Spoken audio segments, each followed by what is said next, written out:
Today at TEDx Sunbeam Sarnath, we welcome a visionary who turned waste into a world of possibilities, a woman who chose sustainability before it became a trend and showed India how creativity can heal the planet. Please join me in welcoming Miss Shikha Shah, founder and CEO of Scrapshala, a leader rooted in Banaras and rising globally with purpose. All right, ma'am.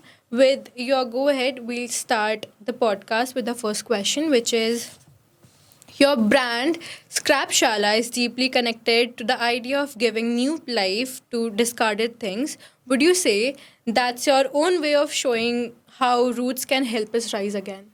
Definitely, I think upcycling or sustainability is not something which is new. It's in our genes, especially Indian genes. We have risen through poverty and we have valued the resources which we had, and we have made maximum use of resources, especially our older generation. So, just inspired from that and combining it with the local craftsmanship of India, we design products that are good for the planet and that also impact the livelihood positively. Thank you for that insight, ma'am. Moving on to our next question. How has Banaras, a city with such deep heritage, shaped your thoughts on eco conscious living and business? I've been born and brought up in Varanasi. I have seen small city life. I have lived in a traditional family where you're very grounded. Even if you come from a business family or a well-off family, your value system is very grounded. And then you have spots in Varanasi like Assi Ghat where almost everyone goes and sits down. You interact with people. You see life moving around you, even if you're sipping a cup of chai on Assi Ghat. So I think living in a city which is almost living on banks of a river where everybody gathers and you can experience life in full form just by going there. So I feel yes, being born and brought up in Varanasi has definitely grounded me, and the rich culture of the city, the GI index, handicrafts of our city has definitely shaped me up as a person, what I am, and also has majorly impacted the work we do. That was wonderful. Now let's move ahead with the next question.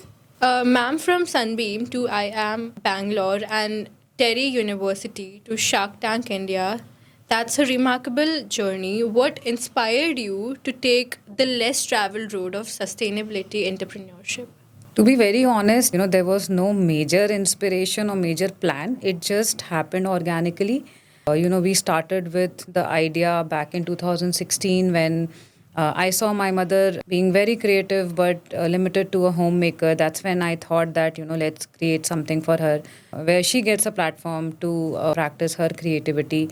And things started working out organically. It's just like how when you speak to universe, it really gets back to you. So there was not even a plan to go to Terry University or IIT Madras or IIM Bangalore. It just kept happening. So I would just like to say that once you learn to live your life in a certain way, things happen naturally. And I have been very grateful and very lucky with so many good things happening to me. That's really interesting, ma'am. Up next, I'd like to ask, has there been a personal experience of failure that ended up becoming your biggest teacher? Yes, definitely. I have had 2, 3 major failures in life. I don't want to go in detail about them, but they are the ones who have shaped me. I have always said yes to uncomfortable opportunities just to see that, how I can expand my horizon and, how I can act in uncomfortable situations, because whatever I have learned so far, like I said, there has been no formal education in product designing, but our venture is all about product designing, and we create more than 500 SKUs for people to shop from. So a lot of that has come from uncomfortable space and getting inspired from the surrounding. So I would just say that, never say no to any opportunities just because you fear failure.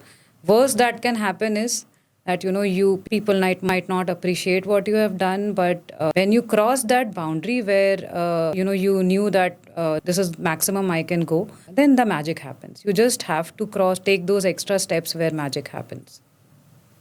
Great insight, ma'am. Let's jump into the final question, which is if you could give a message to your 16-year-old self, what would it be? Just to be fearless and say yes to everything, like everything that universe has been planning for you. Moment you start saying yes, things start happening. So I would just say to live a more to my 16-year-old self, not fear judgment, not say no to anything, and just take chances in life. That's wonderful to hear, ma'am.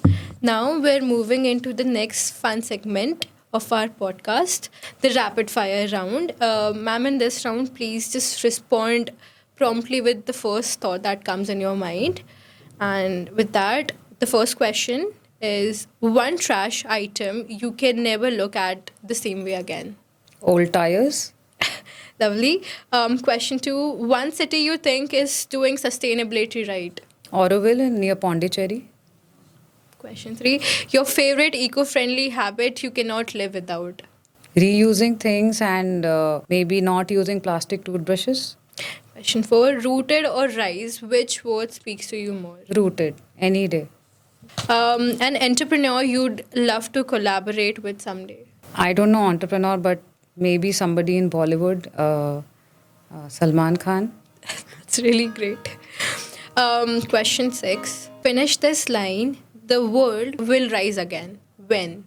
The world will rise again when we start respecting the planet.